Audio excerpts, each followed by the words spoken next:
कुठेतरी संस्था चालकांना वाचवण्यासाठी मला तर हे सगळं हास्यास्पद होतं वाटतं की ज्या प्रकारे हे आरोप करतायत ती संस्था जी आहे ती खूप जुनी आहे. त्या संस्थेने सांगितलं का कोणाला काय करायला.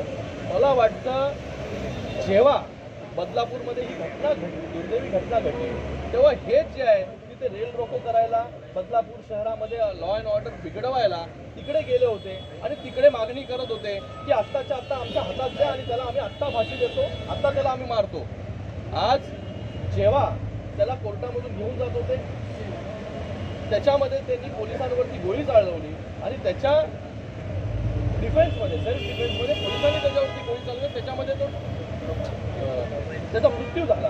मला वाटतं आता विरोधकांना जे आहे हे सूतक लागलेलं असावं, कारण की त्याच्याबद्दलची आपुलकी अचानक अशी निर्माण झाली की ज्या नराधमाने एका 4 वर्षाच्या मुलीवरती अत्याचार केले, अगोदर जे आहे हे लॉ अँड ऑर्डर बिघडवण्यासाठी बदलापूरमध्ये आले, तिथे मागणी करत होती आत्ताच्या आत्ता त्याच्यावर कारवाई करा, आत्ताच्या आत्ता त्याला फाशी द्या. आणि आता जेव्हा या सगळ्या गोष्टी झाल्या तर मला वाटतं आता त्यांना सूतक लागलेले काही दिवसानंतर विरोधक जे आहे हे त्याच्यासाठी श्रद्धांजलि सभा पण घेऊ शकतात. डॉक्टर शिंदे, यही सवाल हिंदी में जाना चाहूँगा, जो एनकाउंटर हुआ क्या शिंदे गवर्नमेंट को उसका गल है? कल जो इंसिडेंट हुआ कि ट्रांजिट में जो आरोपी था उसने पुलिस पर फायरिंग की, पुलिस को गोली लगी, उसके सेल्फ डिफेंस में पुलिस ने उसके ऊपर गोली चलाई. लेकिन विपक्ष कहता है ये फेक एनकाउंटर है. विपक्ष को अभी दूसरा कुछ बचा नहीं है. विपक्ष जो है लॉ एंड ऑर्डर महाराष्ट्र में कैसे खराब हो उसके लिए बदलापुर में रेल रोको किया उन्होंने. बदलापुर में जो है पूरा लॉ एंड ऑर्डर उस दिन पूरा बिगाड़ने का काम किया, लोगों को भड़काने का काम किया. तभी वही लोग वहाँ पर चिल्ला चिल्ला के बोल रहे थे कि आरोपी को हमारे ताबे में लो, हम आरोपी को शिक्षा देंगे.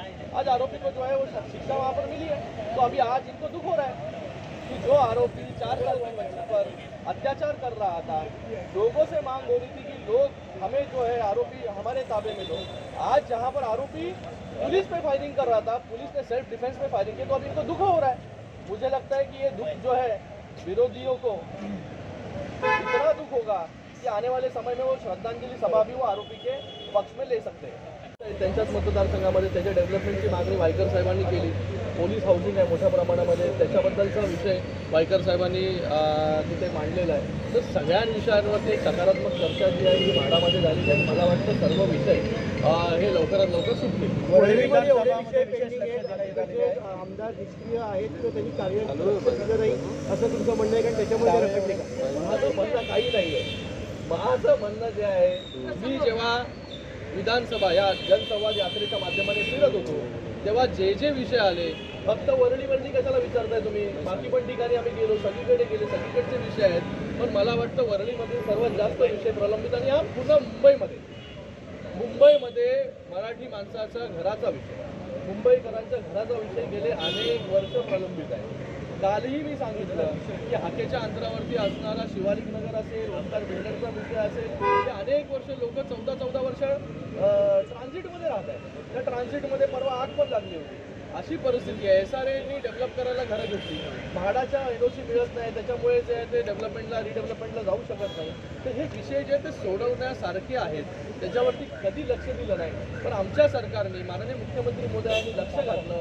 रमाबाई नगर हा एक उदाहरण आहे, ही एक पहिली स्टेप आहे की या रमाबाई नगरच्या माध्यमाने SRAचा प्रकल्प जो गेले अनेक वर्ष 20 वर्षापेक्षा जास्त रखडला होता, तिथे लोकांना हक्काचं घर देण्यासाठी सुरुवात देखील केली.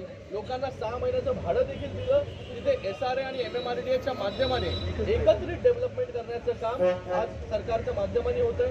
तशीच जे SRAचे प्रकल्प रखडलेले आहेत, म्हाडाचे रखडलेले आहेत, भविष्यामध्ये या मुंबईमधील सर्व घरं जिथे जिथे प्रकल्प रखडलेली आहेत, लोक बेघर आहेत, लोक मुंबई सोडून बाहेर गेलेली आहेत, या सगळे मुंबई सोडून बाहेर गेलेल्या लोकांना परत मुंबईमध्ये आणण्यासाठी, त्याचबरोबर मराठी माणसाच्या हक्काचं घर त्याला देण्यासाठी ही पहिला स्टेप पहिलं पाऊल आम्ही टाकलेलं आहे. रमाबाई आंबेडकर नगरच्या माध्यमाने चांदिवलीमध्ये देखील आम्ही 4000 घरांच्या चाव्या दिल्या, अजून 2000 घरांच्या चाव्या आम्ही देणार आहोत.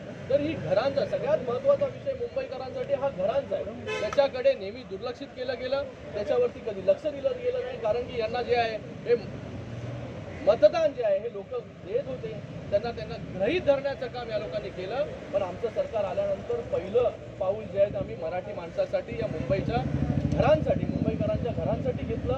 त्याचं मूर्तिमंत उदाहरण रमाबाई नगर आहे.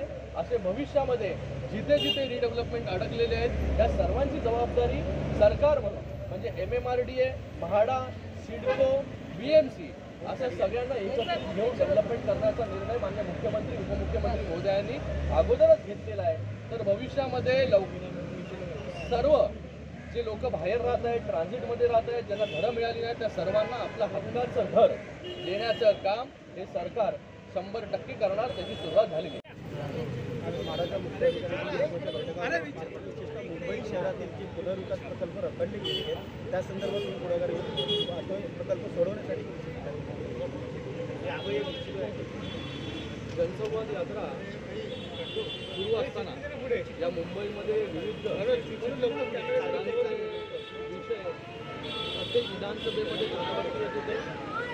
प्रत्येक विधानसभेमध्ये म्हाडाचे विषय असतील, SRA चे विषय असतील, सेसच्या इमारतींचे विषय असे विविध विषय प्रत्येक विधानसभेमध्ये होते. तर त्याच्यामुळे सगळ्यात जास्त जर विषय असले असतील तर ते म्हाडाशी रिलेटेड होते. वरळी विधानसभेतील असतील, शिवडी असेल, बायकाळा असेल, जोगेश्वरी, बांद्रा पूर्व अशा विविध विधानसभेमधील शहरांमधील म्हाडाशी रिलेटेड स्टील कन्व्हेन्सचा विषय असेल, लॉटरीचा विषय असेल, 33(9)चा, 33(5)चा असे विविध विषय ज्यांचे विषय रखडलेले आहेत. PMGPच्या घरांचा विषय असेल, अशा विविध विषयांवरती म्हाडाच्या अधिकाऱ्यांबरोबर चर्चा झाली. संजीवजी जयस्वाल उपस्थित होते. आमचे राहुलजी शेवाळे शिवसेनेचे नेते वायकर साहेब आहेत, यामिनीताई होते, परत आमच्या निरुपम साहेब आहेत, राजू वाघमारे अशा अनेक लोकप्रतिनिधी जे आहेत त्या बैठकीला उपस्थित होते. म्हाडाचे सर्व अधिकारी होते. महत्त्वाचं म्हणजे वरळीमधील BDD चाळचा विषय असेल, नळवाडा चाळ असेल, त्याचबरोबर इराणी चाळ, गोवर्धन, पंचगंगा चाळ हे क्लस्टरमध्ये घेण्याचा विषय असेल, NM जोशी मार्गावरील डीन बिल्डिंग असेल, शिवशक्ती बिल्डिंग असे वेगवेगळे फक्त वरळीमध्येच मी तुम्हाला सांगतो की 1350 ते 1400 घरांचा विषय आज त्याच्यावरती सकारात्मक चर्चा जी आहे ती संजीव जयस्वाल यांच्याबरोबर झाली. त्याच्यावरती सकारात्मक निर्णय जे जे म्हाडांकडून अपेक्षित होतं लोकांना ते सर्व निर्णय देण्याचं काम इथे संजीव जयस्वाल यांनी केलं. गोवर्धन, पंचगंगा, इराणी चाळ याच्यामध्ये क्लस्टरमध्ये त्यांना घ्यायचं होतं, क्लस्टरमध्ये डेव्हलपमेंट करायची होती. ते देखील त्यांनी थोडा होकार जो आहे हा म्हाडाने दिलेला आहे. नळवाड्यामध्ये लॉटरीचा विषय होता किंवा तिथे लॉटरी होत नव्हती तर ती लॉटरीचा विषय झाला. त्याचबरोबर शिवशक्ती बिल्डिंग आहे जे 450 टेनंट्स आहे त्याच्यामध्ये एमनेस्टी स्कीममध्ये ते घ्यायचं तर ते एमनेस्टी स्कीमला देखील म्हाडा तयार झाली. आता ती एमनेस्टी स्कीम काढून 3 महिन्याचा त्यांना विंडो देता येईल आणि त्याच्यामध्ये त्यांचं डेव्हलपमेंटचा विषय मार्गी लागेल. तर फक्त वरळीमध्ये 1350 ते 1400 घरांचा गेले अनेक वर्ष घरांचा प्रश्न प्रलंबित होता तो आज मार्गी लागलेला आहे. त्याचबरोबर अभ्युदय नगरचा त्याच्यामध्ये देखील कॅबिनेटची अप्रुव्हल अगोदर झाली होती, टेंडर निघाली नव्हती. तो टेंडर देखील काढण्याचा म्हणजे सोमवारी हा अभ्युदय नगरच्या टेंडरचा विषय देखील आता मार्गी लागलेला आहे. त्यांनी मान्य केलं आहे की सोमवारी आम्ही हा टेंडर काढू. त्याचबरोबर बायकाळामध्ये असेल PMGP इमारतींचा विषय. PMGP इमारत्यांच्या रिपेरिंगसाठी अगोदरच सरकारने मान्यता दिली आहे 150 कोटीची. त्याच्यामध्ये वेगवेगळ्या भागांमध्ये जिथे जिथे PMGPच्या बिल्डिंग्स आहेत तिथे तिथे रिपेरिंगसाठी फंड दिलेला आहे. आमच्या आमदार यामिनीताई यांची पण मागणी होती की 25 PMGPच्या बिल्डिंग त्यांच्या कॉन्स्टिट्युएन्सीमध्ये आहे त्याला देखील 50 कोटी देण्याचं मान्य जे आहे हे म्हाडाने केलेलं आहे. आणि त्याचबरोबर 75 RTच्या बिल्डिंग्स आहेत त्याच्या देखील रिपेरिंग त्याचा असेल त्याच्यावरती पत्रा टाकणं असेल हे देखील म्हाडाने जे आहे हे मान्य केलेलं आहे. तिथे देखील पैसे म्हाडा देणार आहे. त्याचबरोबर जोगेश्वरीमधील PMGPच्या बिल्डिंग्स आहेत, बिंबिसार नगर आहे, वायकर साहेब तिथे उपस्थित आहेत. त्याचबरोबर हां